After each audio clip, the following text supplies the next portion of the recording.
So yeah, I had to stop and talk with my mom because my husband called her upset about something, and I explained it. She asked me what was going on, so I explained to her my side of what's going on and my issue with things, and how avoidable the conflict was, and that made me even more upset. And how you're just over something. I'm just so over, lack of communication, petty arguments about stupid shit, stuff like that. It is so easy, in my opinion. It's really easy to say, how you feel about something if you feel comfortable doing so. And the idea of not feeling comfortable doing so is not from me making someone feel uncomfortable. It is from that person self-imposing that on themselves. And I know I just said a lot of triple positives or whatever you want to say, but if you are doing it to yourself, that's not my fault. And I don't feel like I should have to deal with it, because it doesn't have to be that way. I have said it over and over again. Just tell me. Just tell me. Just tell me. I am so direct, you guys. And I think I've on more than one occasion been like, okay, well, if you can't, then you just can't. Okay, on to the next. It doesn't have to be a problem. Whatever it is, it doesn't have to be a problem. But I feel, or it comes across as if that's what he wants. He wants a problem. He wants it to be a problem. He wants conflict. He wants drama. He wants, you want that because you keep doing the same thing.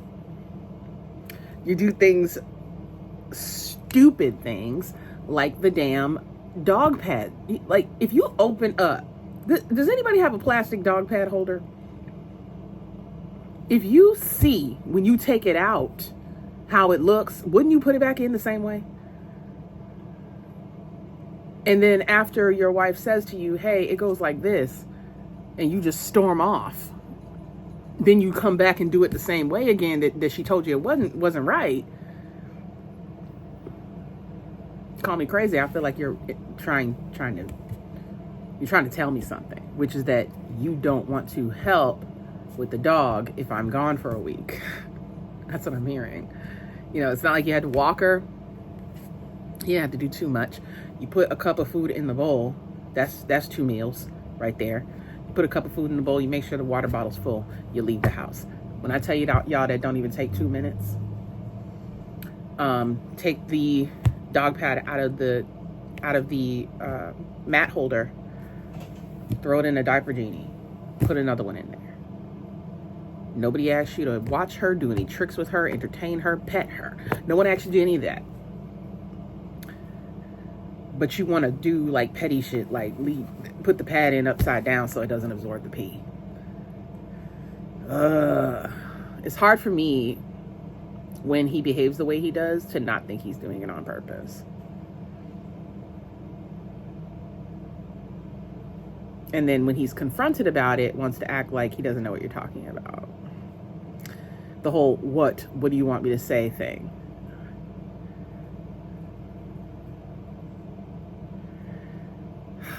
You really tested my patience, bruh. Because what do I want you to say? I want to know how someone's brain thinks that behaving like a buffoon is going to get them any sort of positive attention from their partner. Do you want me to be mad at you? You know what I'm saying? Why do you want me to be mad at you? I just spent the week taking care of my mom. I don't want to have to come home and fix your messes. And then when I say to you, hey, this is what we need for next week or the coming week, you get mad at me about something that we already discussed, which is, money for Nala for the summer. like what she needs. And I'm asking for it incrementally because I'm aware that you only get paid weekly. Then you want to tell my mom that I'm not contributing.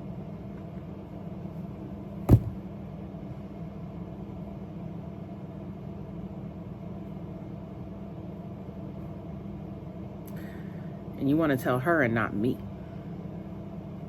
Now you've involved somebody else. So I'm going to tell her. Since you've involved somebody else, you don't like for me to talk about our relationship with other people. And I've been vague and cryptic and quiet this whole time. I'm not doing that no more. I'm not. This person that I'm currently married to, this man, is nothing like the person that I married. I don't like this motherfucker. I don't like him. I promise you, if this was the man that I met, we wouldn't even be gone on the date. I would have turned around and said, never mind, good luck to you. So the whole choose better bullshit is bullshit. It's not true.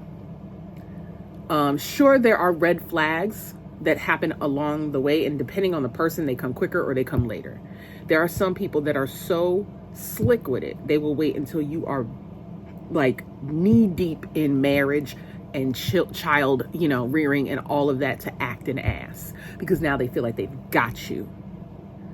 So I want people to stop saying to people, you put yourself in this position or you need to choose better. I need y'all to stop that on today, because that's not always what it looked like. What it looked like for me was a sweet, quiet African man who was here on a business visa and drove to take me out on a date. Drove an hour out of his way to meet me and take me on a date. That's what it looked like. We hit it off. He was comfortable with me. He was shy at first, but then he got comfortable with me, and then he was affectionate. He was open, and easy to get along with.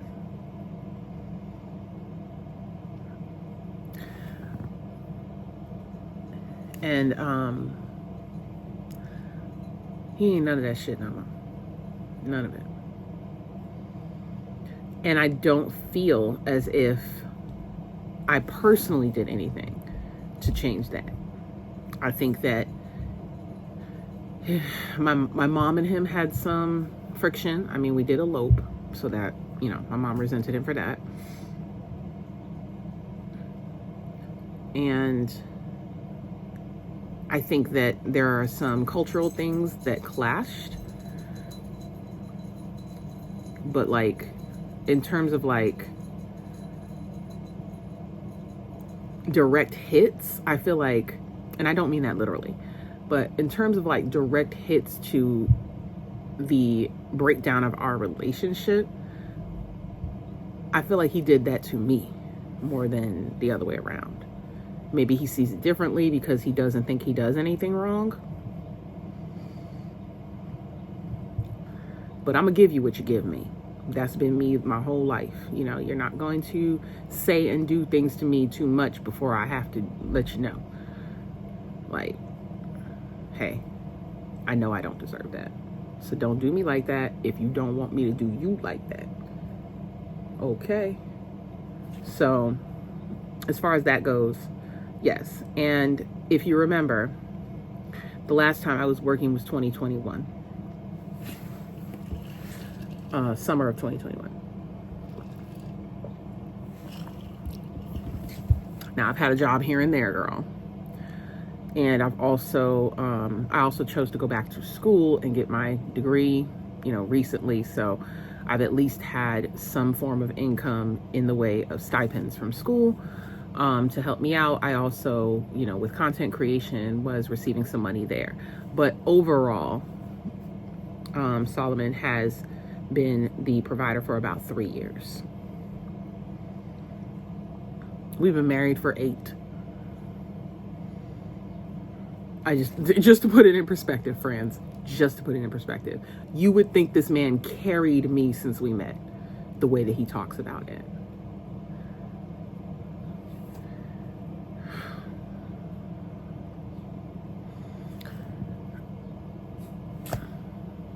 I'll get more in depth about all of this later on.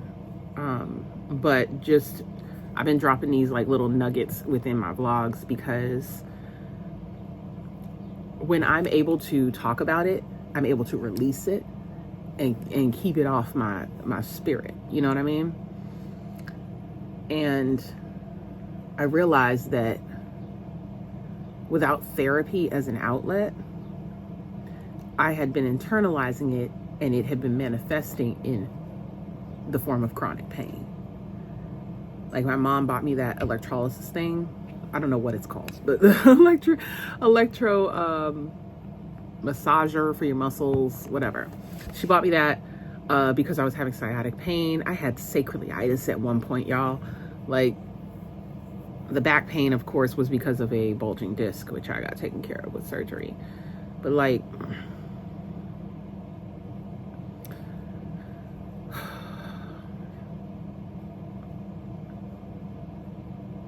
I cannot let somebody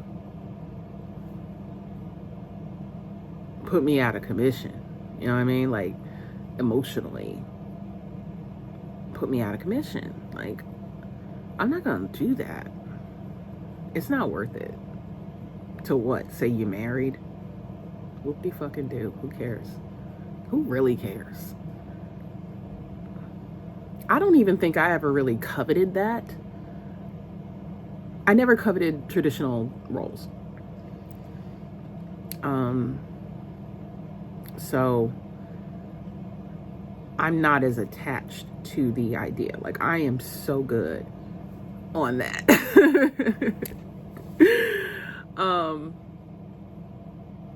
I used to like being married. Even when we argued, I still loved him. But I don't have that anymore. I don't feel that anymore. And there's a couple of things that have stood out to me throughout our relationship, like that are just blaring red flags that this person doesn't love me the way that I deserve to be loved. I need another pimple patch right there. Okay. But yeah.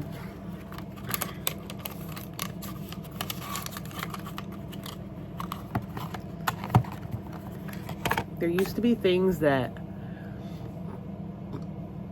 I didn't pay attention to until I started, really kind of diving into what dissolved a marriage or what made you decide that you no longer wanted to be with this person. There's like threads. And I would read through them and I'm like, wow, a lot of that stuff applies to me. And there were things, of course, on my own that I didn't like. And I thought were selfish, or I thought were just inconsiderate. Things like that. But when that, and humans are capable of that no matter what level of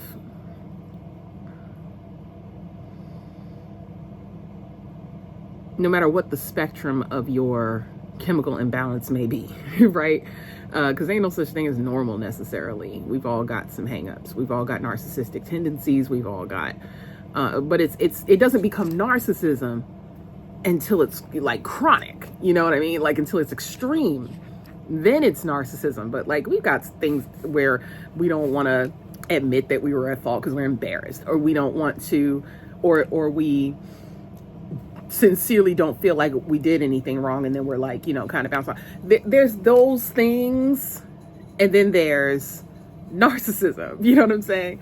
So we've done those things here and there, but to really be somebody who runs away from accountability due to insecurity and a self-inflated sense of self, with this whole like everything I do is justified or is right. Everything everybody else does is towards me. Oh, I couldn't have possibly deserved it. And then when you ask what they did, they don't want to tell you what they did. You know what I'm saying? Like stuff like that.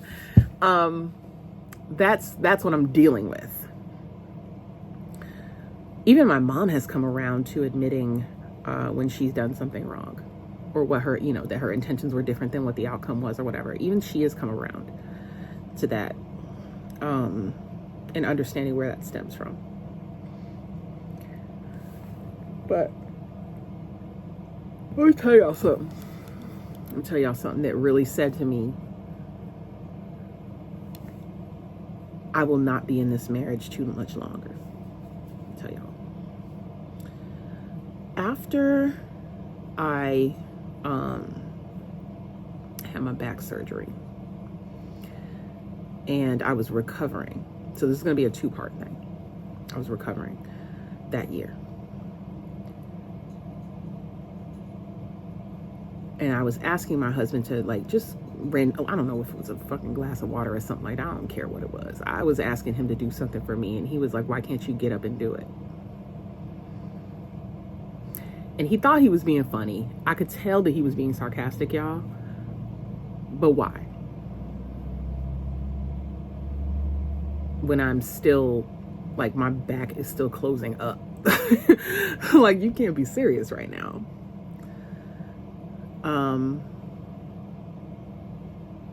It was just little shit like that would always piss me off. And I would be like, and I said to him one day, I really hope that you're never in this position where you are helpless and somebody is making light of, or, trying to make you feel bad for asking for help. I really hope that doesn't happen to you. And now, obviously, the way that I'm phrasing this and the manner of which I am saying this and the body language that I am demonstrating when I'm saying this means I do hope it happens. I do. I hope you're vulnerable one day and somebody tells you to do it your fucking self. I really hope so. Because it feels like shit and you need to know what it feels like so you don't do it again. Because just telling you obviously isn't enough. And I kept that in the back of my mind. And then we got to sometime near Thanksgiving of that same year. And it was just such an overwhelming time. I was having panic attacks left and right because of the way that my husband was treating me. And, I'm not doing anything and I'm not this and that. And it wasn't true that I wasn't doing anything. And I knew that. That's why it would make me as angry as it did. And between my mom and all the arguing going on in the house and, trying to be a mom while also, recovering from back surgery. And having these side effects and just, having nobody seemingly give a damn, I decided that I wanted to end things. And I went in the bathroom. I found whichever painkillers I could find. And I attempted to drink the whole bottle. Some of them spilled into the toilet. Whatever didn't, I put in my body. And then I got on Facebook and I told them, I can't do this anymore. My daughter was in my lap at the time, but she had no way of understanding what I was saying. She was too young. And I said goodbye. And I said, there's one of you has my passwords, something like that.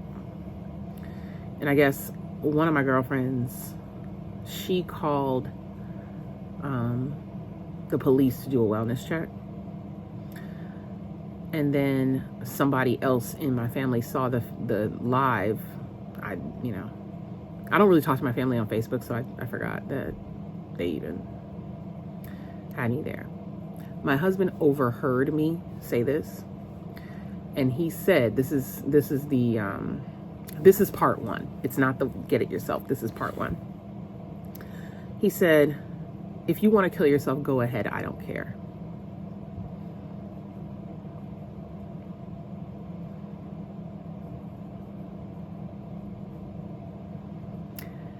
And then I turned around and closed my eyes.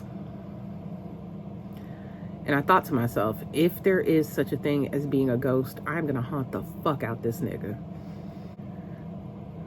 And I just wanted to go to sleep and not wake up. I said, I don't care how it happens. I don't want to wake up. And the last thing I heard before I almost fell asleep, before the damn EMTs came, was she is always doing some shit for attention. And that was my mom. What a loving household, yes? And so I woke up to an EMT digging into my chest, like right here. I guess it's this thing they do to try to make sure somebody isn't dead. And so I turn around and there's like all these EMTs in my room. And I'm like, what? I really don't want to do this. And they asked me to come with them so that I could get examined or whatever at the hospital and make sure that there's nothing in my stomach and all this other shit. I threw up on the way out. Some of the pills came out. And then we go to the doctor. They check me out, and then they put me in the fucking mental section for the weekend because it was the Thanksgiving, or no, it was a weekend. So they put me in that room, in this room with other people who I guess either attempted suicide or did something crazy and they had to get locked up for the weekend. So that's where I went. And I'm sitting there and I'm like, I'd rather be here than home. Did I think about my daughter, which is what I'm sure a lot of you are going to say? Yes, I did. Did I think about her enough to think I won't kill myself? Not at the time. Not yet, anyway. So the next day, my husband comes and visits me. This was the kicker. This is the one where I said, because I mean, you could have said that other thing in anger. Sure. You didn't think I really did anything. You didn't think I was serious. Okay. I can believe that. Doesn't make it okay. I'm just saying I can believe you saying some shit that you didn't really mean when you were mad. Okay. So there you go. But he sat in that room with me and was crying. And the words out of his mouth were, you don't know what this is doing to me. Y'all. To me. Blubbering. What are you stressed out about? What is happening to you? Is it guilt for saying what you said? Is it guilt for doing the shit that you did that led up to me not wanting to be here? Any of that? Is it any sort of self-reflection?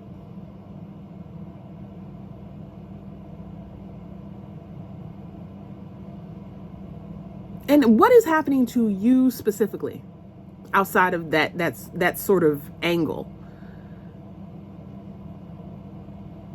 I'm the one who attempted to take my life. And the reason was because y'all ain't shit. Y'all are terrible. You're terrible to live with. Now, is your don't know what this is doing to you about that? Are you going to do anything to self-reflect about the way that you treat people when you're angry? Or where the resentment for your wife in her condition is coming from? Because that's not what it seems like. And it wasn't.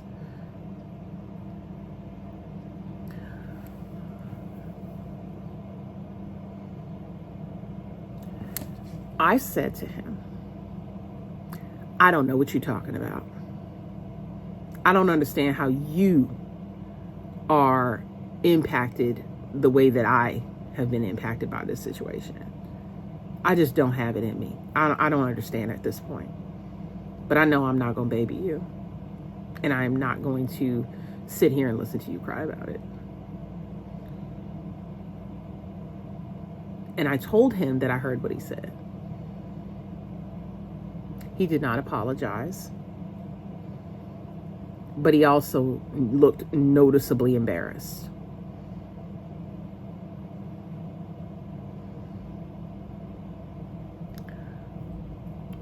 And from this facility in the hospital, I was moved to an actual mental facility for like 3 days. They do a 3-day hold to make sure that you're not a danger to yourself or others.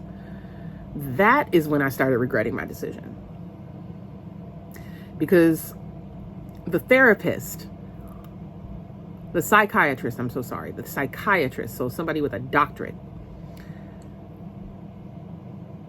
and I'm not sure if this is like a technique or something like that, but I wanted to fight this bitch because she had the nerve to say to me when I was saying, I just want to see my daughter. And she's like, well, you should have thought about that before you did something stupid.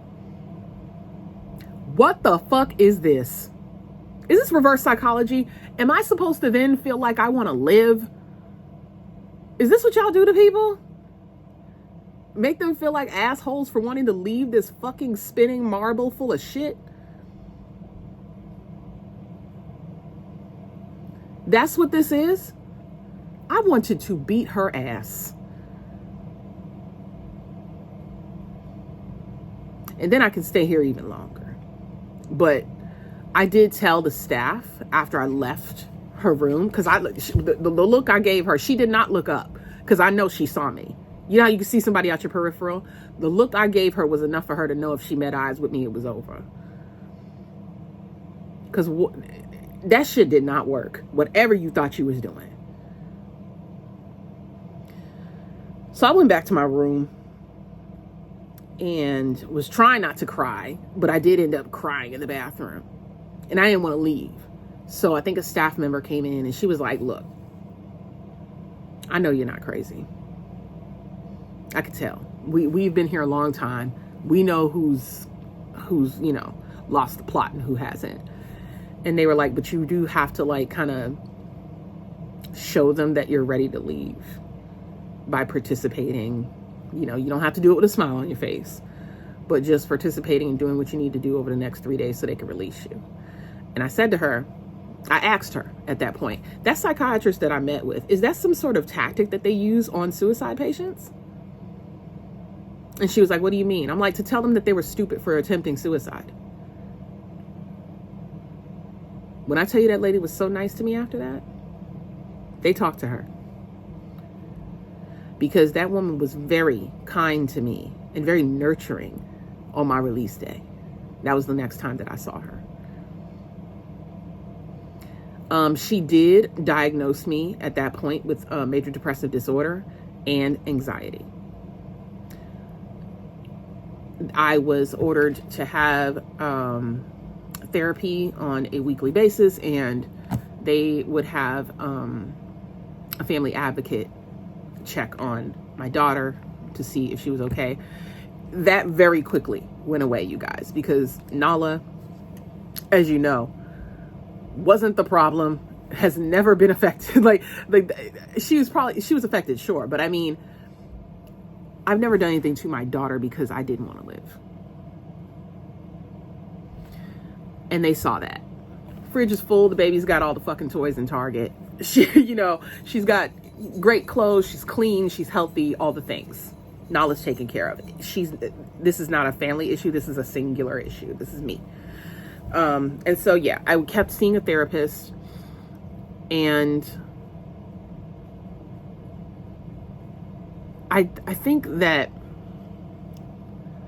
a lot of my sort of, and maybe this video will provide perspective for you guys, but a lot of my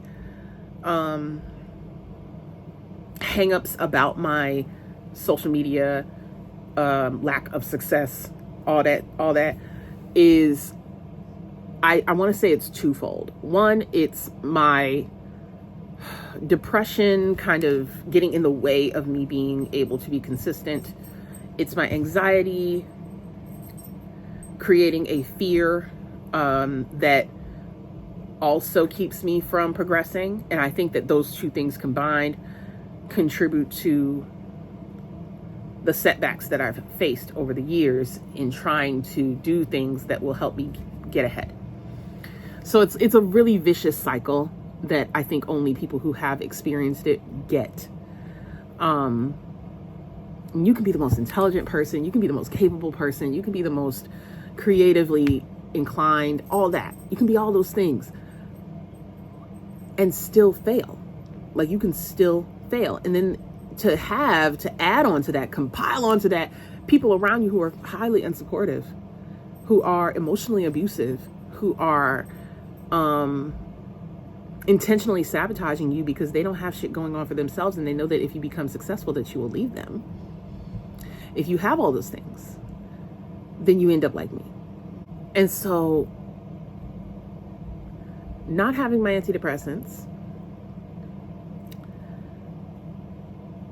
and still having the same level of stress, I knew this year was gonna suck ass. I'll just tell you that right now. I already knew, but I'm still trying to ride through it, and I am using this as an outlet of therapy. So I get that if you come here for the makeups, you don't want to hear this shit. I totally get it, because we all have our issues. Some more than others. I know there are people out there who have it way worse than I do. I'm talking just damn. You know what I mean? I know. But I also understand that whatever a person is going through, it matters greatly to them. It affects them profoundly. And even if I am not in a situation like my good friend in Sudan is right now, that my situation is also valid. It's not a competition. Because, I mean, that's not a competition, right? Like, y'all know, I know. I know that, like, my situation is not the same as his situation. But I also know that I don't want this situation. So long story short, in that moment, I realized how selfish and self-centered my husband is. That really set the tone for the countdown to me falling out of love with my husband. Because after that, nothing that he didn't like remind me of that moment, and it just kept being validated. Up until today, where there are very obviously hang-ups that my husband has that don't have anything to do with me. And I have attempted to talk to him about them and to try and support him, because he doesn't have the same level of communication skills that I do. But it does come at a sacrifice of my sanity. And I just don't want to do that anymore. Because I don't receive love and support back. I don't get anything poured back into me. It's just taken away. And that is why I will not be making it to 10 years. I don't know if it's going to be this year. I would like it to be this year. But I don't know. Again, I really want it to be. I'd really like to go into my 40s as a single woman. Because we just don't know. You don't know when you're going to leave this earth. And I'd rather say that I enjoyed my quality of life while I was here. And I do want to also add that my mama did not escape my wrath behind her words when I attempted on my life. She definitely got to hear that I heard what she said. And she, like my husband, could not say anything in her defense. But what I will say that is different about my mom versus my husband is that when my mom has backslid or done something that I considered out of line, and I talked to her about it, we were able to have a conversation, and she was able to understand where I was coming from and made effort to do better.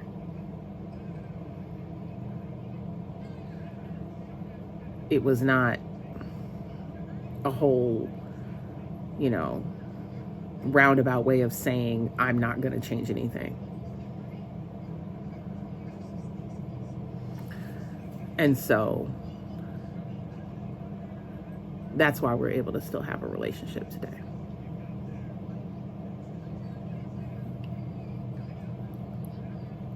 And I am in a headspace where I am mature enough to say that I know that the people around me are not going to treat me or behave in a way that is perfectly how I imagine that they will.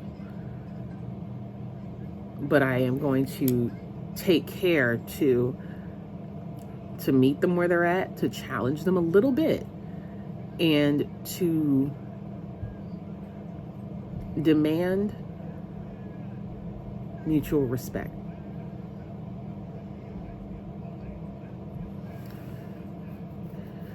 And it's hard. But I'm not letting up off anybody's neck. Especially when it comes to how you treat me.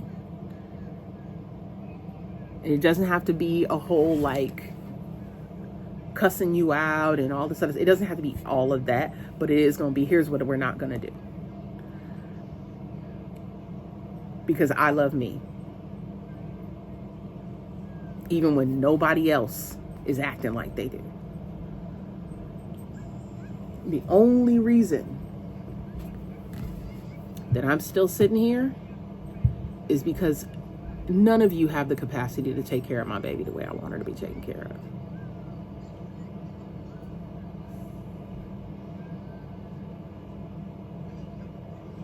Too much anti-blackness going on in this African-American family for me to leave my dark-skinned, kinky-haired baby with y'all. By this time next year, she would have had a relaxer. Y'all would have kept her out the beach water and the chlorine so that she didn't get too dark. But you love her though. It's stuff like that I have to constantly unteach my family. That's a video for like a whole nother video. But it's little stuff like that adds up and helps a girl's or doesn't help a girl's self-esteem and leads to them falling into the arms of people who do not mean them well. All that stuff leads up to that. So I will stay and I will nurture my daughter so that she can at least know herself. I'm not going to be in charge of any decisions that she makes as an adult. I'm not. I know that. But at least I will know that I did my part to try and instill good values and good self-esteem and pride in who she is and what she looks like. And I can't count on either one of them to do it, my mama or my husband. I can't count on them for that. And that doesn't mean I don't love my mama. And that doesn't mean I don't appreciate the man that I had a child with. But it means I get y'all. I know y'all. That's what that means. And so I have to stay here and I have to guide my child. And I hope that this video is received in the manner of which I intended it.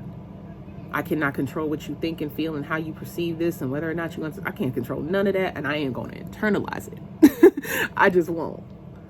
After I hit upload and send this off into the ether, I might not even look at the comments. Just for my own mental health. Maybe I won't turn them on. Who knows? But I really needed to tell my story here.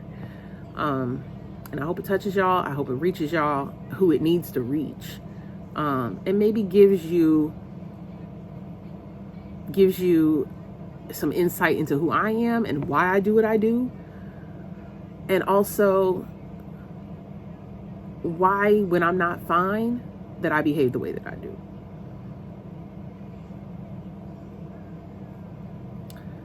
And why soon I will just be Victoria James.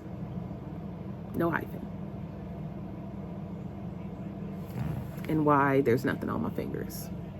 Because I'm already there. But anywho, that's gonna be it for now. Thanks for watching. thanks for watching. And I love y'all very much. Because you made it to the end of this, you get the I love you. Because it's a long video of me just talking about one thing. But yeah, I appreciate y'all very much for watching and listening. I just want to focus on the positive things that are happening. I mean, I'm sure you guys, you know what life is like, but you also go to the internet to escape. So it won't be too much more of this. Once I am on the other side of it is when I will talk about it again in this manner. And I'll go into more detail at that point. Now, I tried to decide for myself, is it going to be a book? Is it going to be an audio book? Is it going to be a TikTok playlist? Is it going to be a YouTube video? I think that if it is a YouTube video where I'm talking about from start to finish how I fell in love and fell out of love, that I will do so behind a paywall. Just, you know, for a couple different reasons, but there's going to be some sensitive content in there that I don't want trolls and stuff having access to. So I hope that you know, understand. But yeah, for now, this is going to be kind of a virtual diary or a journal entry or something like that. And like I said, I hope it helps somebody else. These types of things where people are vulnerable about what they're going through, and people that you think have a certain life, like you get to peek behind the curtain a little bit and see that ain't shit rosy about it.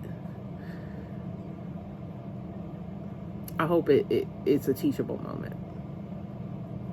And that's going to do it for me, you guys. I will see you next time on a much lighter note.